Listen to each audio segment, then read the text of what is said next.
If I had known how that night would end, I wouldn't have driven home at all. I would have taken the long way, the crowded way. But it's easy to think that now, after everything. Lucy and I were driving back from a New Year's Eve party, and the night had a strange stillness to it. You know, the kind where the world feels too quiet, like it's holding its breath. The party had been lively, filled with laughter, champagne, and the kind of resolutions people make when they're too tipsy to mean them. We stayed later than we intended, which wasn't unusual for us. It was past midnight by the time we left. The fireworks had already faded, and the roads were deserted. We'd chosen the rural route home, a shortcut through back roads lined with skeletal trees that stretched their bony fingers into the sky. Lucy sat in the passenger seat, scrolling through her phone, the pale blue light casting sharp shadows on her face. I kept my eyes on the road, fighting the pull of exhaustion. The only sound was the low hum of the engine and the occasional crunch of gravel under the tires. She told me to slow down. Her voice was sharp enough to cut through the silence. At first, I didn't understand why, but then I saw him. A man stood in the middle of the lane, waving his arms in wide, frantic arcs. He wasn't just trying to get our attention, he was desperate. Instinctively, I eased off the gas, the car slowing as the headlights illuminated him. His face came into view.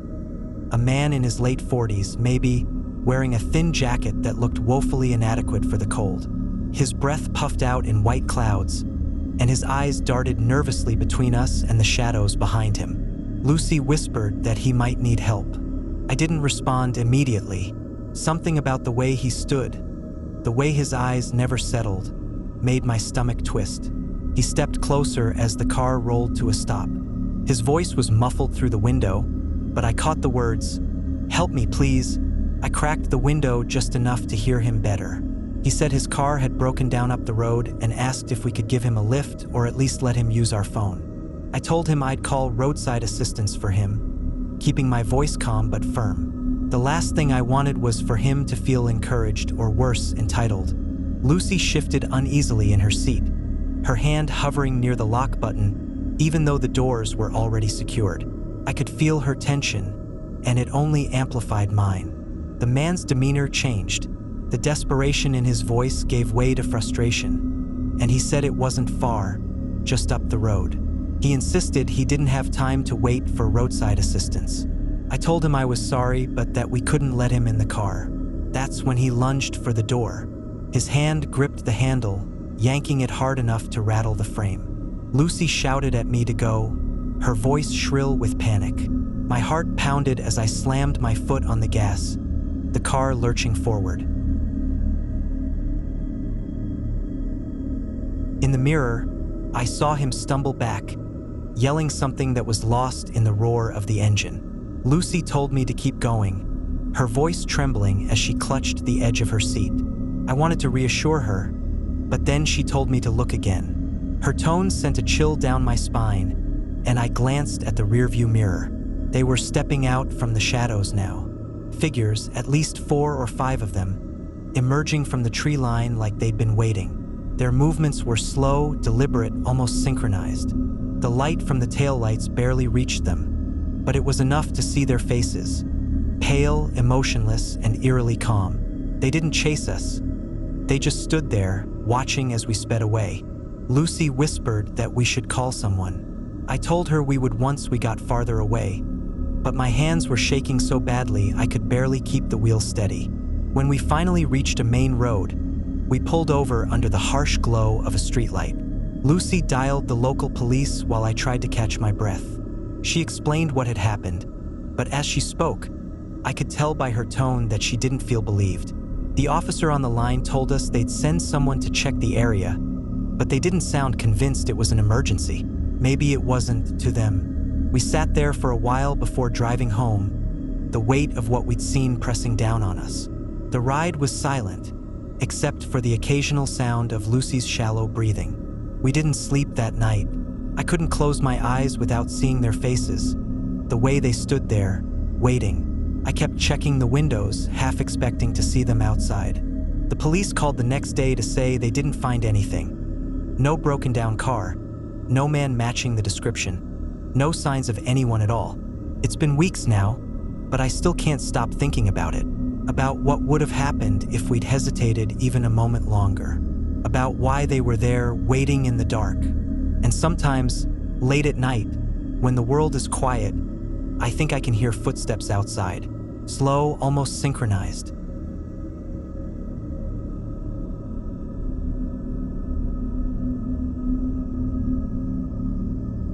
I didn't want to work the late shift on New Year's Eve, but someone had to. The regular guy called out sick, or maybe he just didn't want to deal with drunk customers stumbling in for snacks and gas. Either way, I was stuck behind the counter of a half-empty gas station, nursing a lukewarm cup of coffee and watching the clock inch closer to midnight. The night had been uneventful, aside from the occasional carload of partiers stopping for cheap beer and cigarettes.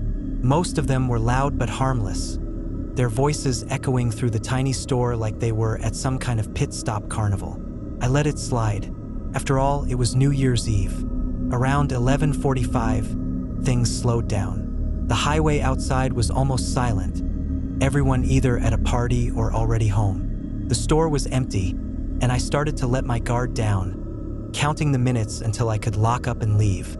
That's when they walked in. Two guys wearing those cheap party masks you buy at dollar stores, gold and silver with glittery designs. They had on heavy jackets, hands shoved deep in their pockets like they were cold. At first, I thought they were just more partygoers stopping in for snacks or a bathroom break.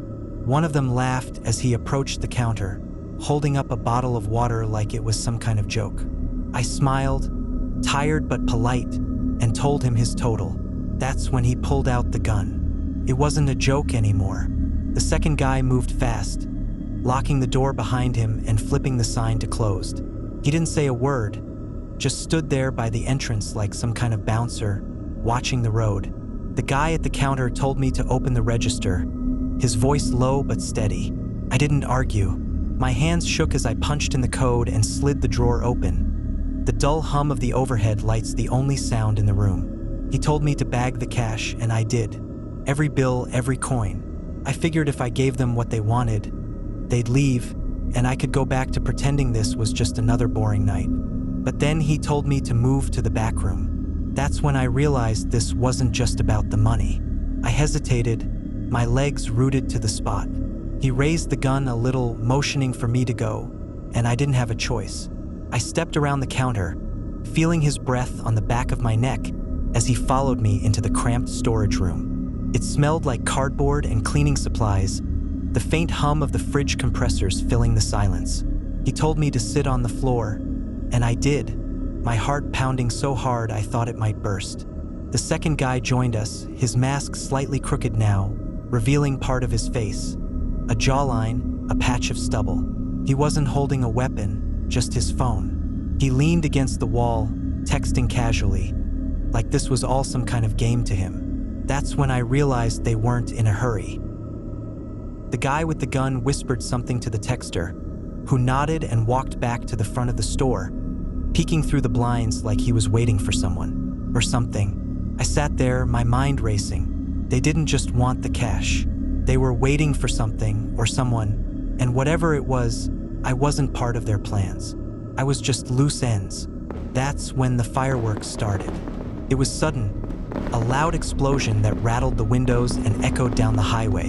Midnight, the new year had officially arrived, but for me, it felt like my time was running out.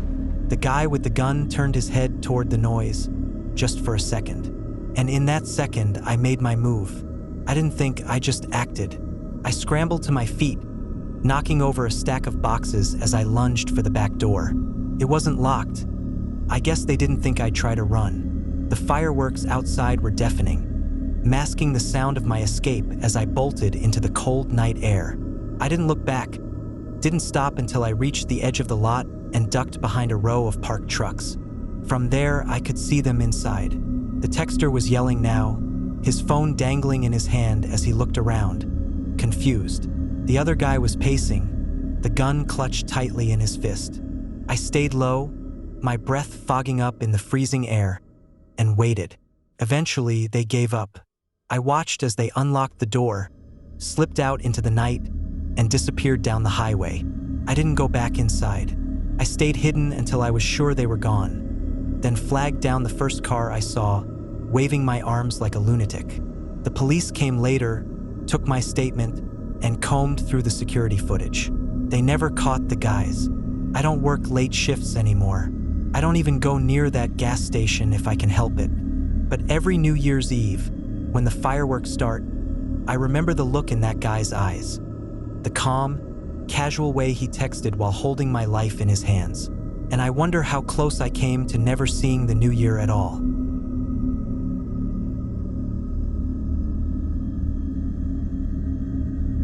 If you're drawn to tales like these, consider subscribing to Spectral for more chilling entries waiting to be uncovered.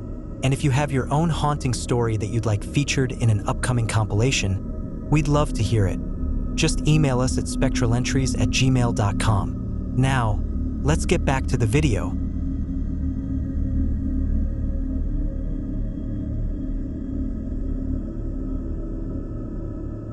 New Year's Eve is supposed to be about celebration, fresh starts, and new beginnings. For me, it's the night I almost lost my daughter, Lily. The block party that year was just like every other. Lights strung across the street, music blaring from someone's speakers, and tables piled high with food. Laughter carried through the cold air as neighbors mingled, kids darting between clusters of adults. Felt like the safest place in the world. Lily was easy to spot in her pink coat, a blur of motion as she wove through the other children, her laughter cutting through the crowd. I kept an eye on her but didn't think much of it when she disappeared from view. She always came back, always stayed close enough for me to see. The teenagers at the far end of the street were already causing trouble, sneaking off to light fireworks they weren't supposed to have. I stood near the dessert table, shaking my head as one of them lit a fuse. "This is a bad idea." Someone next to me laughed, saying they did this every year and that it was a miracle none of them had blown off a hand yet. The countdown began. 10 seconds to midnight, the crowd joining in, voices growing louder with every number. 5 seconds, then 0. Fireworks erupted into the sky, bright bursts of color lighting up the night. Except one didn't. Instead of shooting up, it went sideways, the explosion sending sparks raining down over the crowd. People screamed, diving out of the way, shielding their children. I froze, instinctively calling for Lily, my voice rising above the chaos. No pink coat in sight. I scanned the crowd, pushed past groups of panicked parents. The bounce house, the food tables, the clumps of kids huddling with their families. Nothing. She wasn't there. Panic surged as I searched, my voice breaking as I shouted her name again. And then I saw them. At the edge of the street, a man in a dark jacket and knit cap was walking toward a parked car, holding Lily's hand. He wasn't a neighbor. I didn't recognize him, and there was no reason for him to be leading her away. Lily looked back over her shoulder, her expression uncertain, like she wasn't sure this was right. I ran, my heart in my throat. I shouted at him to stop, demanding to know what he was doing. He turned slowly, his face calm, too calm, and said Lily had looked lost. I pulled Lily behind me, every muscle in my body tense. Lost? She wasn't lost. She was with the other kids. I asked where he'd been taking her, demanded an explanation, but he just stared at me, his hand twitching like he was deciding whether to run. He stammered something about helping, said it was a misunderstanding, that he thought he was doing the right thing. But Lily wasn't crying. She wasn't panicked or upset, just confused. She didn't act like a child who thought she'd been separated from her mom. The crowd had noticed by then. Tom, the neighbor who always hosted the summer barbecues, stepped forward, arms crossed, his face dark with anger. He didn't say a word, just stood there, staring the man down. More people gathered, forming a loose circle around us. Someone asked if everything was okay, their voice sharp with suspicion. The man's eyes darted around, realizing he'd been surrounded.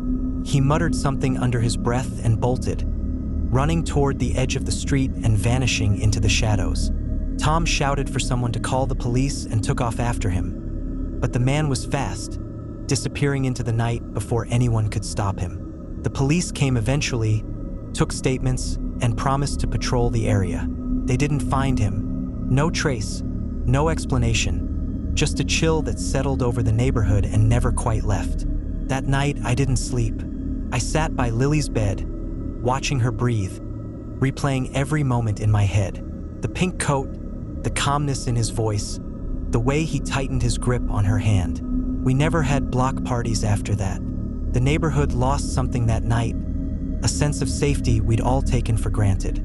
I didn't care about the parties, though. All I could think about was how close I'd come to losing her, how easily it could have gone the other way. Now, every New Year's Eve, I keep Lily close, even though she's older and doesn't like me hovering. She calls me overprotective, says I need to let her grow up. I don't care. I know what's out there, and it's not paranoia. It's experience. The worst monsters don't wear masks or hide in the dark. They're the ones who blend in, who smile and act helpful, who hold your child's hand like they belong.